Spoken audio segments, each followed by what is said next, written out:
Hi, so this happened recently again, and it really just hit me to think about. I often hear this that people are getting what they desire in life, what's in the desires of their heart.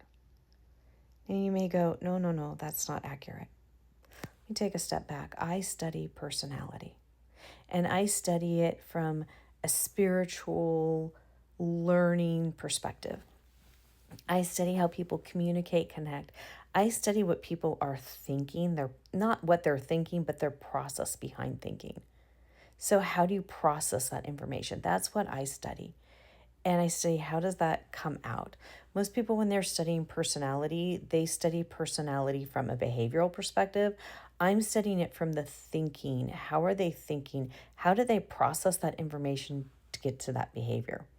I'm really processing their information based on what their needs are, because that's how we're going to process information, based on how what are the needs in this world. And everyone has the same basic needs. There may be some cultural impacts to make it different, but everyone has the same basic needs. However, when it comes down to desires, some people's desires are different. And so I'll give you an example. I really believe my grandma recently passed away, and I really believe that she never wanted to leave her home. She wanted to die in her home, and she really didn't want anyone. I mean, she didn't mind people living in her home necessarily, because I lived there a couple of times, but she really wanted things her way in her home, and she ended up dying in her home. She got the desire of her heart. And so I think she did things to make sure that that desire lined up. She put things in place so that desire would line up. Now, I'm going to make some points here around this, because I've also listened to some Neville Goddard, and I really do like a lot of his stuff. When we have desires, he talks a lot about our inner voice, and our inner voice needs to not be in conflict for those desires to happen. So, what does that really mean? Okay, let's look at that. If you believe that you want something at all cost, guess what? You're going to get the costs that go with it.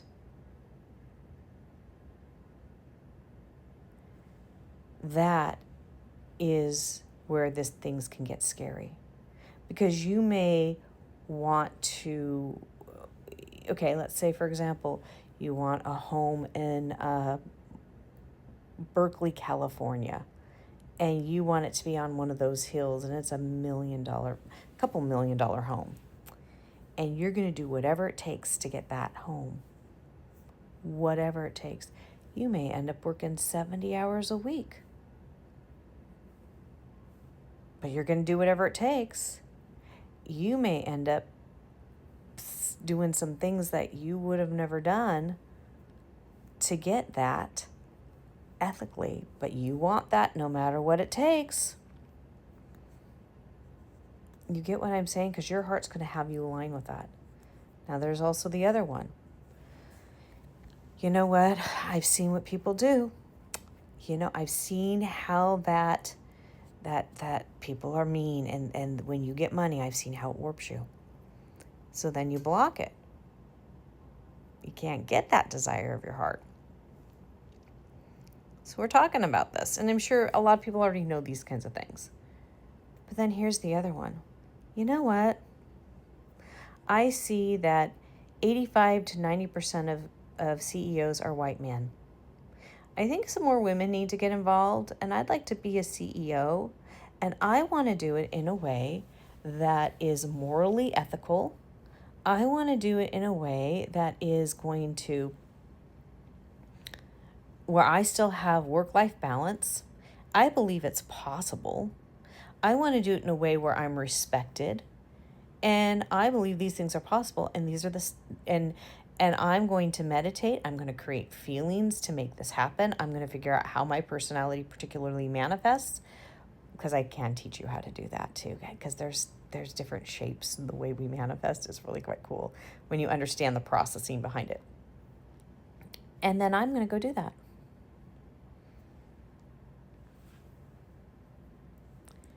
So there's basically three ways. The one of doing it, making it happen no matter what happens. The one where you block it because you you deeply inside don't like the cost that you think you have to pay. Or the one that you say, okay, I think this can happen, but these are the parameters because I have morals around it. I heard someone say, I want to make this amount of money, but I still want to have time with my kid. And guess what? He made that kind of money because he put his kid priority. Still made it.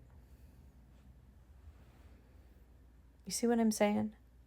But we also have to watch our words and catch our words and go back if we start speaking things and go over our thoughts.